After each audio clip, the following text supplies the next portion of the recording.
Welcome back. The 50 most dynamic duels in sports history: basketball, baseball, football, and hockey. We're going to continue on with the countdown with Shaquille O'Neal and Kobe Bryant. Obviously, they were great players together. Shaq did his thing coming out of LSU, did his thing with Orlando Magic, winning Rookie of the Year, averaged 23.4 points per game, 13.9 rebounds a game, second in the league, 3.5 block shots per game. Did his thing. They improved to 41-41. Then he was dominant from 93 to 96, averaged 29.3 points per game, 13.2 rebounds a game, 29.3 points per game, 11.4 rebounds a game, and lastly 26.6 points per game, 11 rebounds a game. So he did his thing for Orlando. He was second to David Robinson in MVP voting. They went to the finals in '95, but got swept by Houston. Shaq was 7'1", over 300 pounds, did his thing, dominant. Probably physically dominating player since Wilt Chamberlain. With his bulk, his ability to defend, back down defenders down low and dunk, have a jump hook. He was always unstoppable in that way. Also, he made his free throws when it counted. He always did that.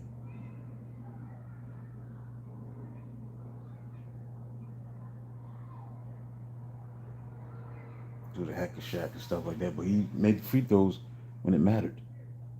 He made the free throws. So he goes to LA after even Orlando. Then winning championships. No, they had some success.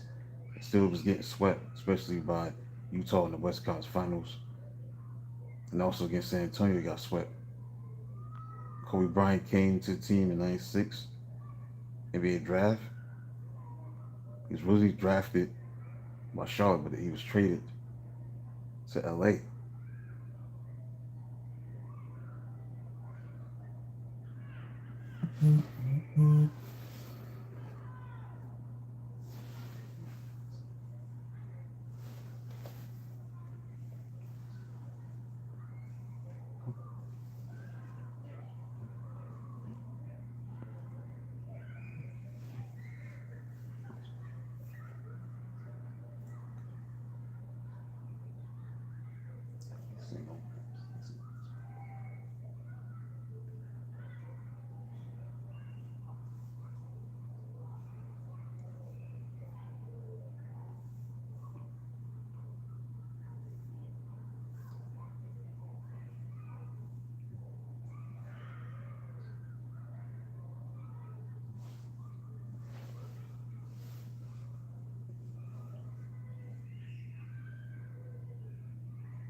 Yeah, Kobe was selected for the Charlotte Hornets, being traded to the Lakers.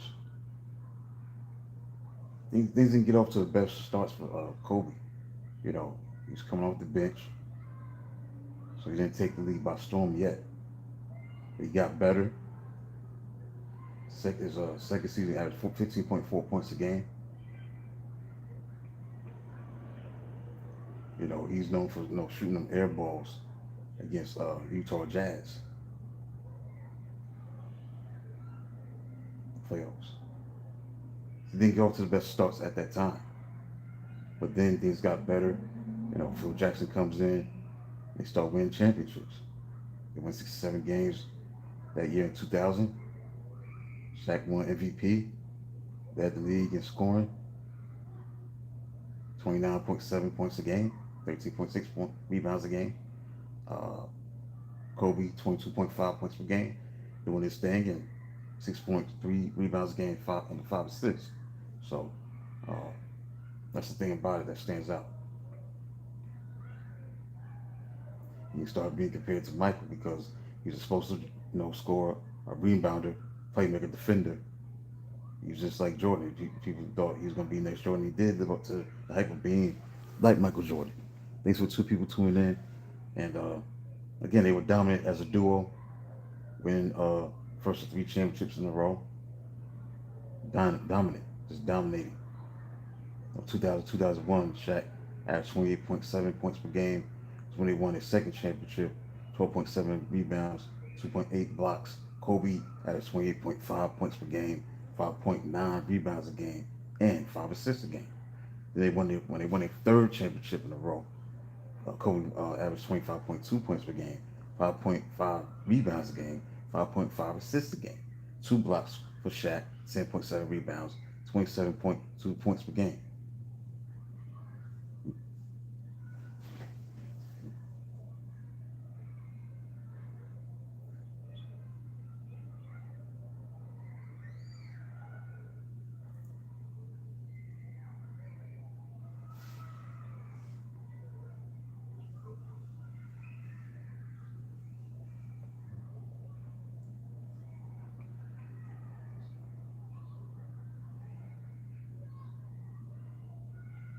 So Shaq won 3 consecutive MVPs. His best mid-case NBA Finals was in, see, in 2000, 30.7 points per game, 50.54 rebounds a game. But the second time when they won it, he averaged 30.4 points a game, 15 rebounds a game against the 76ers. I think he won 3 NBA Finals MVPs the third time, 28.5 points, 4.6 rebounds. Right, so that was it. It was over. They lost the next year to the Spurs in 6 games, and then they got back to the finals in 2004, but they lost again to they lost in finals to Detroit. That was it.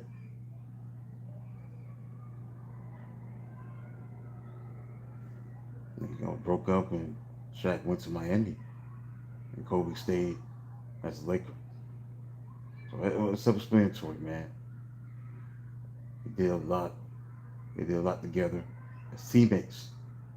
8 seasons together. 8 seasons in the playoffs. Advanced to the finals 4 times. 3 consecutive championships. Top 5 finishes 8 times in the MVP voting. 9 selections to All-Star team, first team. 3 nominations to second team. 2 selections to third team. 3 appearances on an All-NBA first defensive team. 5 on the second defensive team. 13 in the All-Star game.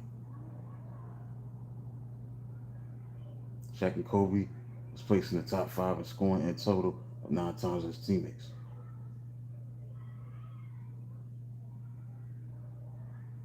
Stuff like that. So this was a dynamic duo, self-explanatory. So that's it. Be back tomorrow. Oscar Robertson, Jerry West. This is gonna be Jerry Lucas. 11:45 tomorrow. So that's it, man. I'm done. Be back at 1 o'clock. Continuation of the top 100 underrated R&B songs. Was close to the finish line with that. We're in the 30s countdown from number 39 to, well, we're going to go at least to number 30 today. Maybe under that, but we're almost close to the finish line to reveal the number 1 underrated R&B song in R&B history. So that's it for today. Until then, talk to you soon.